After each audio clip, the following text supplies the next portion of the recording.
Olá, me chamo Rayane Melissa Cardoso da Silva, sou estudante do curso de História Licenciatura na Universidade Federal do Maranhão e fui bolsista PIBIC pela FAPEMA.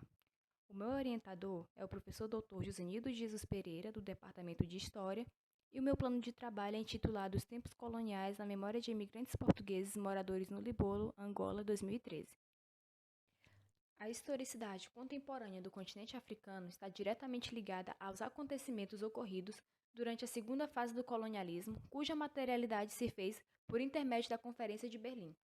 Portugal, um dos governos que teve participação na Conferência de Berlim e, assim como os demais países participantes, instalou em suas colônias inúmeros empreendimentos econômicos e agrícolas sustentados à base da exploração da força de trabalho de africanos, além do fomento à imigração organizada e espontânea de alguns de seus nacionais para lá.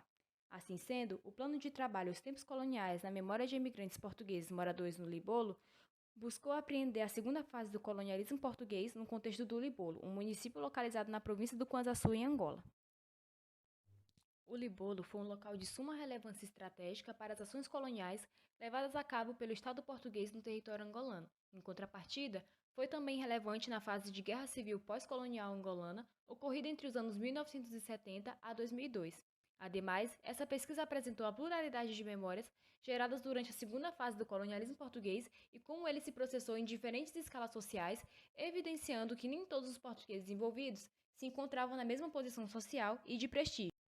Objetivos gerais: transcrição de relatos orais colhidos de depoentes que já moraram e ou que ainda moram na Vila de Calulo, no município do Libolo. Objetivos específicos: identificar as variáveis temáticas relativas ao colonialismo português em Angola, presentes na memória desses depoentes portugueses, e qualificar os imigrantes portugueses quanto a seu lugar de partida, às condições de viagem e aos novos modos de viver em sua interface com os moradores nativos da Vila de Calulo e demais comunas do município do Libolo. Por se tratar da materialidade do colonialismo português em África no contexto de expansão do capitalismo ocidental,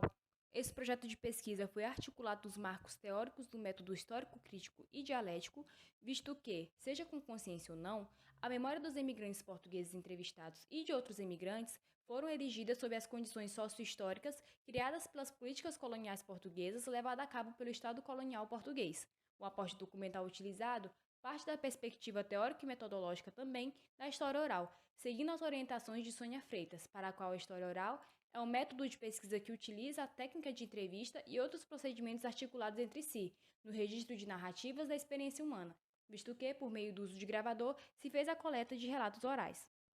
Em primeira instância, compreendi os antecedentes que levariam ao golpe militar que instauraria o Estado Novo em Portugal, visto que foi a partir desse período que se teve uma mudança na política administrativa dos territórios ultramarinos portugueses. No segundo passo, pesquisei um pouco mais sobre como a sociedade portuguesa estava socialmente caracterizada, na tentativa de aprender em que lugar dela os imigrantes portugueses se encontravam. A pele urbana, que começava a despontar, era composta pelo artesanato industrial, as camadas inferiores de empregados de serviço público, do comércio, entre outros. Posto isso, pude supor que os imigrantes portugueses moradores do Libolo que foram entrevistados faziam parte dessa camada social, uma vez que o pai de Dona Maria do Céu era eletricista. Além disso, a migração espontânea se dividiu em dois momentos diferentes, antes e depois da Segunda Guerra Mundial. Nas décadas de 1930 e 1940, dava-se prioridade para a ocupação dos territórios ultramarinos apenas por portugueses com capital financeiro e intelectual. A partir da década de 1950, no pós-guerra, começam as imigrações de portugueses independente do seu capital. A migração organizada e espontânea desses portugueses para a ocupação ainda não parecia suficiente, sendo necessária a conquista da mente com a criação do Estatuto dos Indígenas em 1954. Cabe destacar ainda que, mesmo que muitos nativos encontrassem formas de resistência ao colonialismo português e todas as ações violentas, o surgimento de uma estrutura colonial local com os assimilados nos mostra uma relação equivocada entre colônia e metrópole, uma vez que muitos desses indivíduos passam a compactuar com as ideias de um racismo cultural, no qual os indígenas se encontravam na base por serem denominados primitivos. Em síntese, o plano de trabalho apresentado é de suma relevância para o espaço acadêmico na medida em que, por meio da memória, evidencia uma das diversas facetas da segunda fase do colonialismo português e sujeitos históricos nele envolvidos, fazendo com que se compreenda como se davam suas relações sociais com os habitantes locais e de que forma se estabeleceram em Angola, Por meio desse trabalho, é possível discutir um caminho para uma historiografia desconstruída de conceitos coloniais, na medida em que tenta compreender os aspectos históricos e sociais que a permeiam, sendo de suma relevância para o enriquecimento de estudos decoloniais.